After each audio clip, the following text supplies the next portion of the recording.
Hi everyone. I hope you guys have been enjoying the event so far. My name is Vlad. I'm Chief Product Officer here at Assist, and we have something really special prepared for you guys today. I'm here with Dermot Barron. Dermot is a software architect at STATSports. Thank you so much, Dermot, for joining us today. Sure, no problem. Dermot, we've been working together for a couple of years now, and I know that you've had like a lot of different roles throughout, all the projects and stuff. I know that you've done like everything from Android development to like AWS cloud infrastructures and management and all kinds of things. So, what can you tell us a little? Can you tell us a little bit about what you do now, and you know? Yeah, for sure. So I think I'll kind of give a brief background or a history, I guess, with my time in STATSports. So I started with the company just over 6 years ago now, back in 2014. Came in as a developer, and as you said, kind of worked on a lot of different projects. That included on both sides of the business, the elite side and the consumer side. And it could be projects that are mobile apps, whether it be Android, some iOS, or cloud development work, whether it be on AWS or Azure. So worked as a developer for a number of years, worked as a principal developer for a short time, and then moved up to the architect role once that kind of role became available in the company. And then I've been working in this role now for the last 2 years nearly. So kind of responsible now for overseeing all the development, including making sure best practices are followed, speccing the designs, and then seeing the projects through to completion. That sounds really, really interesting. Maybe you can tell us a little bit more about STATSports and what kind of projects you have available. Where are you guys from? What do you do? Sure. Yeah. So we're based here in Ireland. Our HQ is in Newry, in Northern Ireland, and we also have offices in London and Chicago as well, and another base in Florida as well too. We started off just over 10 years ago now, mainly in the elite space, so working with professional football teams, soccer, American football, GAA and rugby. But in the last couple of years, we broke into the consumer business as well, where we provide the same sort of technology to the average consumer. So, anyone playing with their local team can, get some of the same, some data that the professional players are able to get themselves. So within the kind of the two sides of the business, we have a number of products. The main product in the elite system is the Sonar application, and that's a very analysis-oriented package that's very feature-rich and targeted at a sports scientist in an elite club. And then on the consumer side of the business, we have a mobile application that runs on Android and iOS, that anyone can download from the App Store and purchase an Apex pod to track their performance with. So who uses these applications? You mentioned the elite application and consumer application. Who can get the elite application and who can get the consumer one? So the elite application is really professional sports teams, and so teams with a big coaching staff and sports scientists. Is it just for football? No. So any sport really, any kind of team-based sport. The main ones we work with are football or soccer, American football, GAA, rugby, cricket, some basketball as well. So we're kind of ever expanding into more sports, but they're the main ones that we work with at the moment. And then on the consumer side, it's very much the same. We have an application that supports both soccer, rugby, GAA, and field hockey. So, if I wanted to use your product right now, which product would I be able to use, and what do I need to get in order to be able to use it? So, for yourself, you'd be looking at our consumer product, which is the Apex Athlete Series. All you do is you go to the App Store, you download the app on your phone, and there's a link once you log in or sign up to the application that'll take you to our website to purchase a pod. And once you have that pod, you're good to go. You can track your performance from that point on. Every time you do a session, you download the data back to the mobile phone over Bluetooth, and the phone will tell you 20 kind of key metrics about your performance, and give you the ability to even compare that performance against some of the pro players who are actually ambassadors for the company. So you're saying that I'd be able to compare to which kind of players? So is it? There's a number of different leagues that we have in there, from the Premier League or the Champions League. So you can select that one of those leagues to basically compare yourself against a typical player that plays in that league. So let's say, for instance, you do a session and you cover 5K distance. It will give you a percentage of your performance against a typical pro player, let's say in the Premier League, of what they would cover in the same game of that length. And then we also released a new feature just this week, actually, that allow you to compare it against a particular pro player that you select. So we've got a couple of pro players data in there now that you can choose a specific player to compare against. That sounds really good. So basically, pro players, like the best players in the world that play in Champions League and things like that, they use these products as well, right? Yeah, exactly. Yeah, so that would be the Sonra application that I talked about previously, and the team would basically contact STATSports, and they'd request a demo, and if they sign on, they get the full system. And that includes a full service package from STATSports that will include an account manager who will manage the client basically from that point on. So would when the players record this data, can they record it during live games, or do they do it during training, or both? Yeah. So it's both.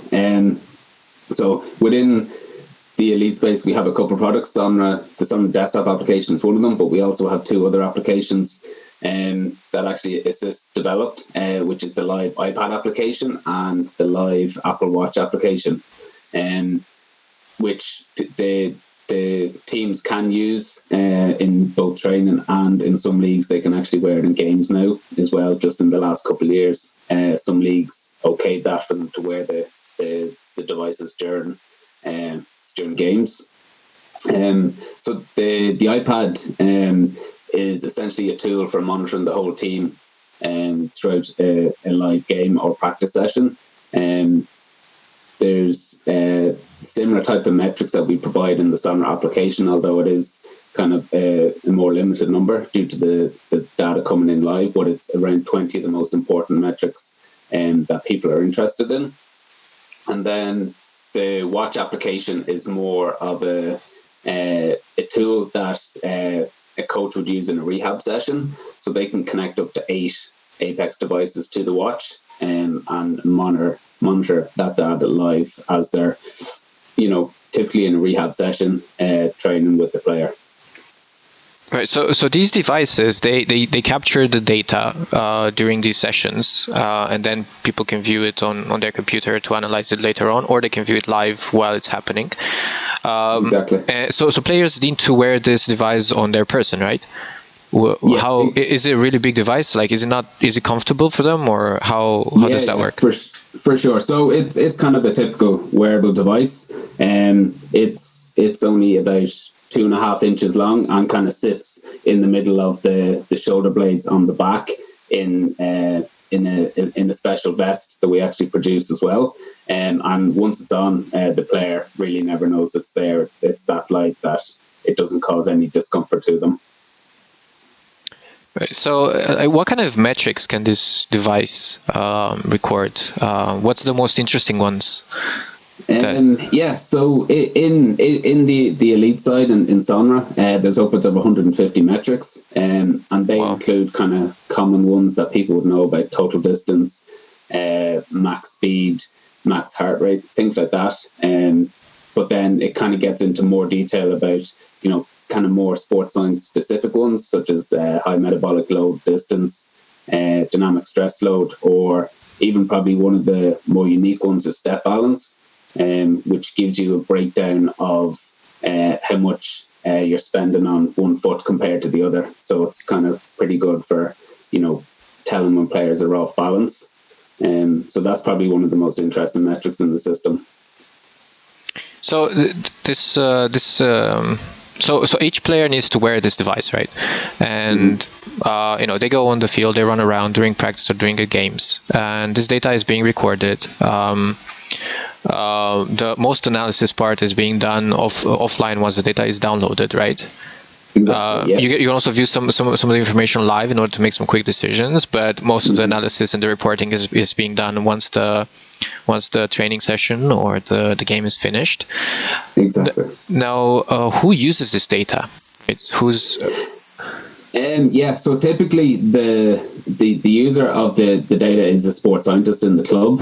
There will be other users of the data, part of the coaching staff that will get more of a high level report from the sports scientist. But the sports scientist is really the one who, kind of digs deep into the data and would analyze it a lot more by cutting it into different segments, which we would call drills, which are specific periods of time where they did a particular activity on the pitch. Let's say it was a training match. They cut up, their warm up. They cut up specific kind of pieces of activity that they did throughout the practice session, and then they'd be able to drill down further into those chunks of information that they've cut. So there's a lot of analysis tools in the software, different types of graphs, different types of tables, charts, activity graphs. There's a video analysis software or piece of software as well, where they can analyze video and tag specific events in that video as well. And then there's also the generic kind of reporting features as well, such as exporting to CSV or PDF, which would typically be shared to the rest of the coaching staff, which are more high level reports. Right. So, but as sports scientists, when they drill into the data, what do they look for? What's the kind of things that use this data for? So let's take a training match. Each coach will have a specific plan for that training match, and they'll have different drills that they will do in the training match, and they'll be, wanting players to hit certain numbers. So let's take a metric such as high speed running, and depending on how far out they are from a particular match day, the coach will want each player to hit a specific number of high speed running. They will want to take that player too much more than the number they have in their heads, and because they don't want to wear the player out before the game. So particularly in training, live is important here, because they need to be able to get that real-time feedback that they don't underwork the player, but more importantly, they don't overwork the player, and bring them past that number that they want them to hit. And we actually have a feature called thresholds that makes this a bit easier for the coach. A threshold allows you to set a specific value for each metric that you want a player to hit, and we have a color-coded system, which is like a traffic light system, that updates in real time to kind of indicate how far away or how close the player is to hitting that number. And then it goes from yellow to orange to green to red. Obviously, green is the good area that you want it to be, but you never really want to see red. So basically, you guys are using this to one of the purposes would be to make sure that you keep the players away from getting injured, right? From getting overworked, right? Exactly. Yeah. I mean, if you push a player too hard, you increase the chance of injury pretty greatly. All right, and now you actually have the data to see when you've pushed the player too hard. It's not just gut feeling anymore. Exactly. All right, so you mentioned just now, you mentioned high-speed running, which is one of the metrics. Like, what is that? Well, how do you... So high-speed running is basically a metric that's made up of two sub-metrics, which is distance zone 5 and distance zone 6. And this can be customized per player.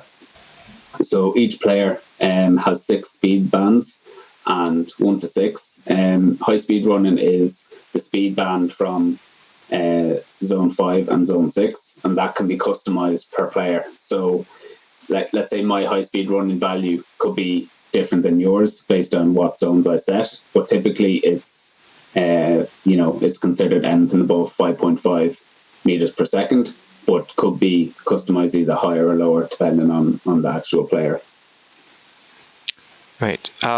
So if you were to, let's imagine I'm like one of the famous players, right? And I'm using this system to track my performance and to prevent injury and to plan my trainings and so on. What's the typical process for me? Like, what do I need to do in order to be able to use this solution? So are you saying in the context of a pro player? Yeah, sure. Let's do that. Okay. Yeah, for sure. So I mean, for a pro player, you don't really need to do too much because generally everything's looked after for you. And at the start of training, you'll be given your vest and your pod. The only thing is you need to put it on and wear it. And typically that's it for a pro player. The pod will be taken from the player at the end of the session, and the sports scientist will take it from there. And there would be probably some players who are kind of interested in their data and may check in after the session with the sports scientist or the coach. But typically, it's more the coaching staff that deal with the data. Yeah, that sounds really, really interesting. What you guys do. I'm just trying to think right now. So you mentioned there's a couple of sports that you guys are into. Are there any famous clubs that maybe our viewers would know that use your solution?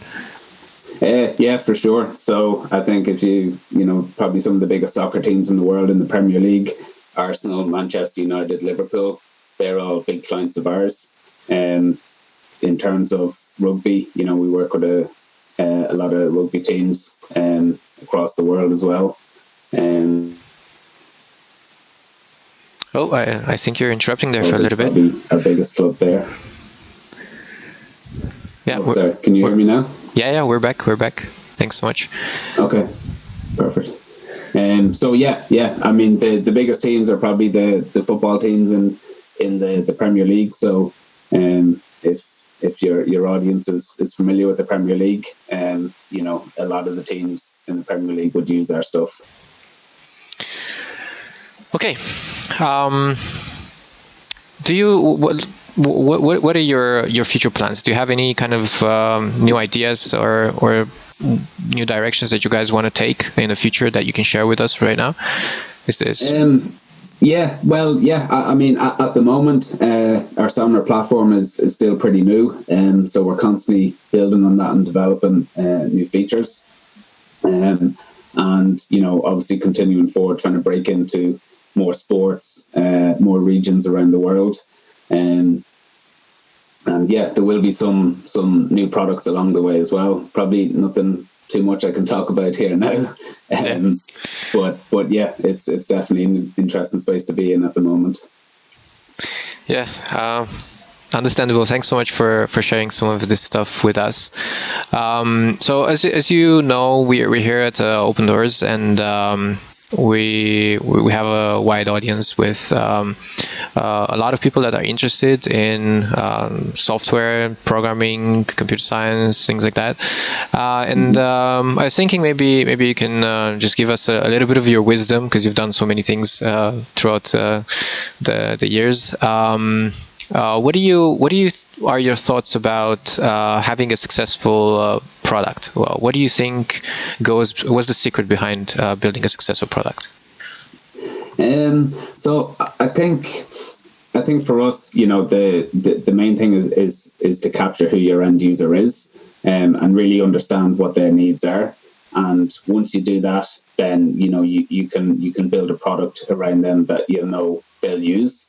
And because we'll all have our ideas, particularly as software guys, we'll have our ideas, but it's not always what the end user wants.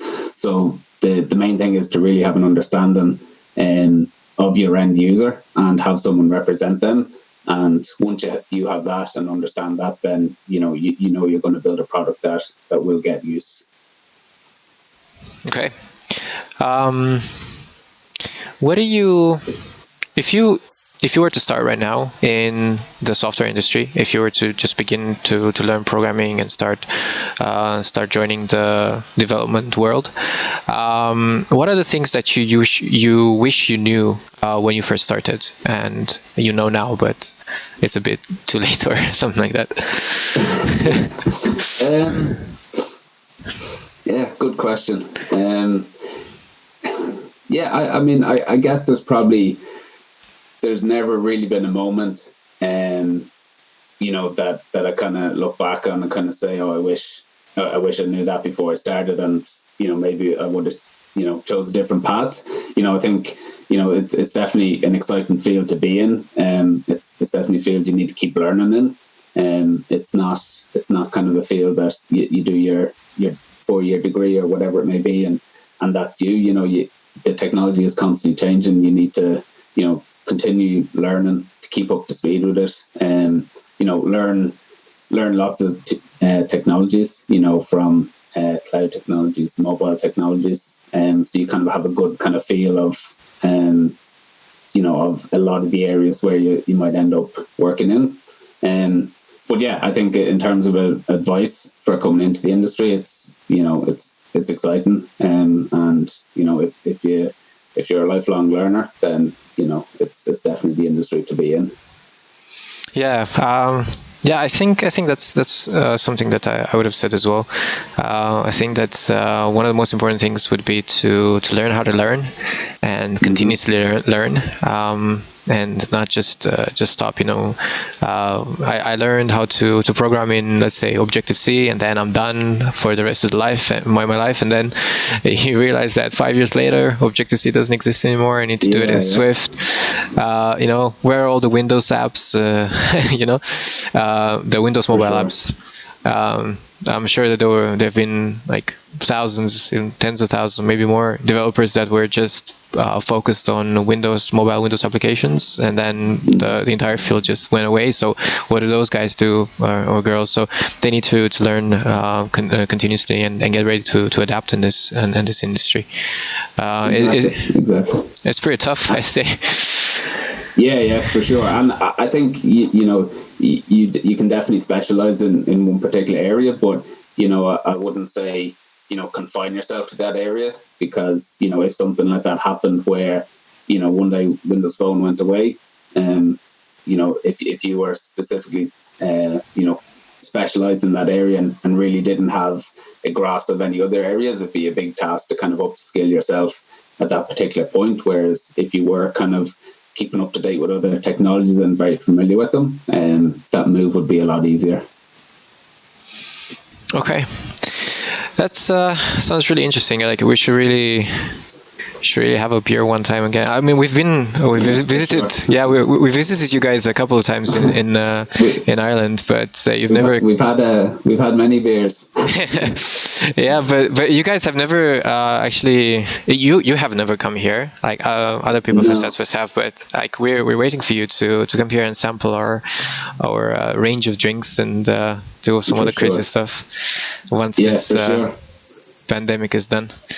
Yeah, absolutely. Yeah, it's definitely been one of the things. I think a couple of my colleagues have made the trip out once or twice, but yeah, I think definitely once this pandemic is over, I think a trip is in order. Yeah, I'll prepare a bottle of Palinka for you. I have it from my uncle. It's something that's really, really strong. It's like 70 degrees. It's like absinthe or something. It's crazy. Yeah. Okay, then if you have any other closing thoughts, any kind of maybe advice that you might give to people starting in the CS field, anything, or maybe closing thoughts? I think just the couple of things that I mentioned before. I mean, it is an exciting field, and it's growing rapidly. There's plenty of jobs out there, and yeah, enjoy it. Okay then. Thanks so much, Dermot, for being with us today. It's been a real pleasure. Thanks for having me. Yeah. So I guess that right now I'll go back to the main event. Keep watching, guys, and thanks so much so far.